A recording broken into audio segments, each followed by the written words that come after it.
Chegou a hora de se aposentar. E aí? São muitas dúvidas tanto para quem está perto do tão esperado descanso remunerado, como também para aqueles que são jovens, mas um dia vão parar de trabalhar. Para falar sobre isso, a convidada desta quinta-feira é a advogada Fernanda Rocha Gonzalez.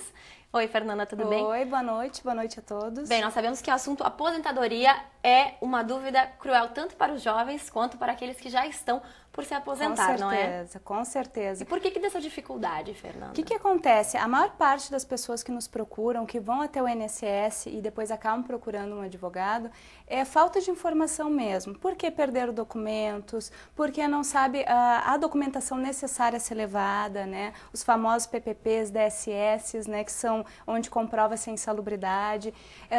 Na verdade, o problema é falta de informação. Este é todo o problema. Este é todo o problema, com certeza. Bem, nós fomos às ruas aí de Novo Hamburgo para saber algumas dúvidas que a população tem. Vamos lá, a primeira pergunta? O meu nome é Renato Fernandes Cadó, eu resido em Novo Hamburgo, capital nacional do calçado. E eu tenho uma vizinha que ela não enxerga e ela não tem condições financeiras de buscar uma aposentadoria. E eu queria saber qual é o órgão que ela podia buscar, que desse uma orientação para ela para buscar a aposentadoria dela. Ela não enxerga, ela não tem visão. E aí, Fernanda? Bom, assim, senhor Renato, essa sua vizinha, ela pode ligar por 135 ou então entrar no site da Previdência com a ajuda de alguém, obviamente, e lá o que pode ser feito é o encaminhamento de um LOAS, o benefício assistencial, pois pelo que nos foi passado agora de informação, ela não tem condições de pagar, de contribuir para o INSS. Sim. E também, né, por não ter contribuições, ela tem baixa renda, então provavelmente ela se enquadre no LOAS. Para isso existe o INSS, né, as agências, existe o site da Previdência e também os advogados, quem quiser procurar. Vamos lá, próxima pergunta. Meu nome é Dalva Custódio Martins do Amaral, sou de Novo Hamburgo. Eu trabalhei 10 anos em uma casa, ela ficou 7 anos sem pagar meu INSS. Agora, então, ela me mandou um e-mail que terminou de pagar. Como eu vou fazer para me aposentar agora? Estou com 65 anos já. E aí? Bom, dona Dalva, assim, a mulher para se aposentar hoje no Brasil por idade, que é a aposentadoria por idade, tem que ter 60 anos de idade e 15 anos de contribuição para a Previdência, né? Como ela está informando que a ex-empregadora dela pagou e quitou, eu aconselho ela a ir na Previdência Social e pedir o chamado CNIS, que é o Cadastro Nacional de Inscrição do Segurado, né, junto ao INSS. Lá vai constar se realmente tem esse vínculo, esses pagamentos ou não, para aí sim ser encaminhada a aposentadoria. Só lembrando que, para o INSS, pagamentos em atraso de contribuições não vale para aposentadoria, como tempo de carência. Então, daí se faz necessário um advogado para interferir. E é simples esse procedimento? É só chegar lá, leva muito tempo? Sim, ela liga para o 135, agenda, vai até o INSS, a agência mais perto da casa dela, e já faz a solicitação do CNIS ou uma CAD-senha, que é um cadastro de senha para retirar na internet as contribuições e comprovar esse pagamento. Ok, Fernanda, então vamos agora para a nossa terceira e última pergunta. Meu nome é Luiz Carlos Corrêa de Souza, eu sou da cidade de Novo Hamburgo, trabalho desde 67, em 2005 eu entrei com a minha aposentadoria para advogada e, segundo ela, a minha carteira profissional deu problema numa foto de uma das carteiras de menor. Estão alegando que não é eu na foto, mas é eu, tem o nome da minha mãe, do meu pai, a filiação, tenho o tempo de serviço, fui na caixa, peguei o comprovante do fundo de garantia, entreguei tudo como manda o figurino e eu não estou aposentado com 35 e 8 meses de carteira. Eu estou perguntando para vocês o que eu faço.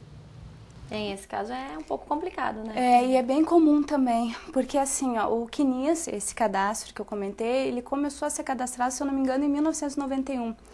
Então, tudo que tinha dentro do INSS, eles faziam um cadastro, né? E passou a ser tudo digital.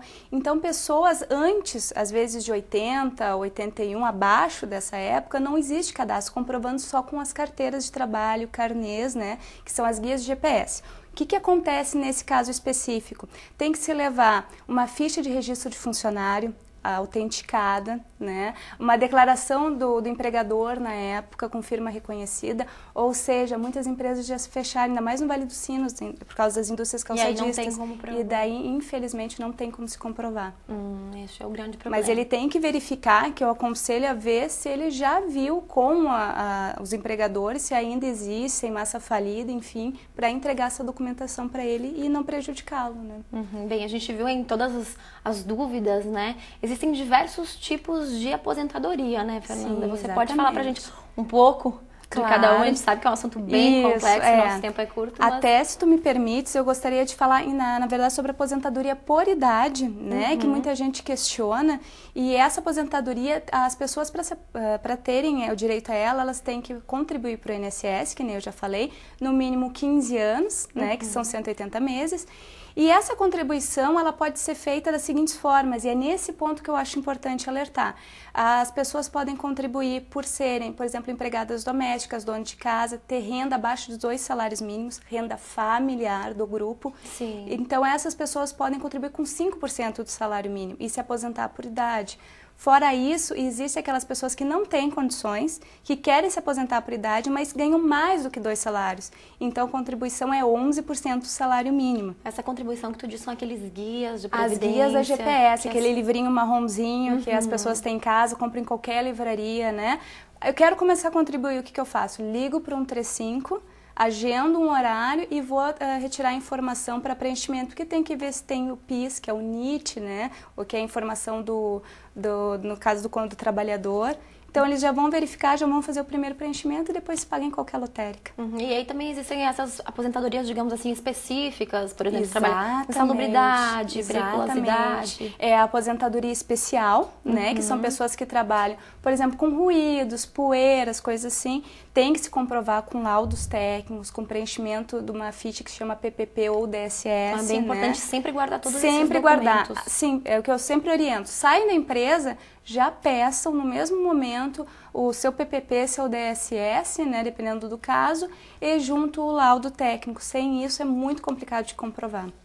Bem, a gente sabe também que o que a galera, esse pessoal fica bem baralhado, são as contribuições, né, do INSS. Quais são os tipos? Os tipos de contribuições são diversas, não teria nem como dizer aqui, mas assim, até para facilitar, eu aconselho as pessoas a entrarem no site da Previdência Social, né, e lá tem todas as contribuições, são mais de 20 tipos de contribuições diferentes, né, mas as principais, o autônomo, que é aquele que é advogado, como eu, empresário, ele vai pagar então como autônomo.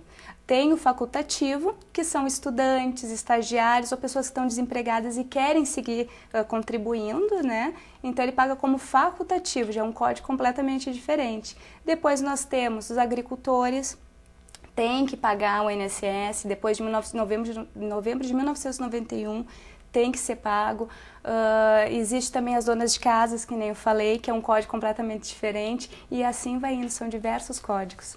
Bem, o pessoal que tem em dúvida, Fernanda, como a gente já falou aqui durante toda a entrevista, a melhor maneira é procurar um advogado, procurar diretamente a Previdência, ligar para o 135. Claro. O que tu aconselha? Eu aconselho sempre assim, liga para o 135, né? Se não obteve informação precisa, vai até um advogado. A grande maioria não cobra consulta, não cobra atendimento, para esclarecer suas dúvidas mesmo. Tem um jargão que a gente usa muito no direito. O direito não socorre aqueles que dormem. Então, não deixem o tempo passar, porque quanto mais passa o tempo, menos chances tem. E que nem esse senhor disse, tem 35 anos e 8 meses de contribuição. Esses 8 meses ele não vai ganhar mais. Então, isso as pessoas têm que cuidar. Chegam muito no escritório, eu tenho 40 anos de contribuição, então eu quero receber esses 5 anos a mais. Não, gente, não tem direito. Bem, Fernanda, então nós agradecemos a sua participação. Muito obrigada, eu que agradeço.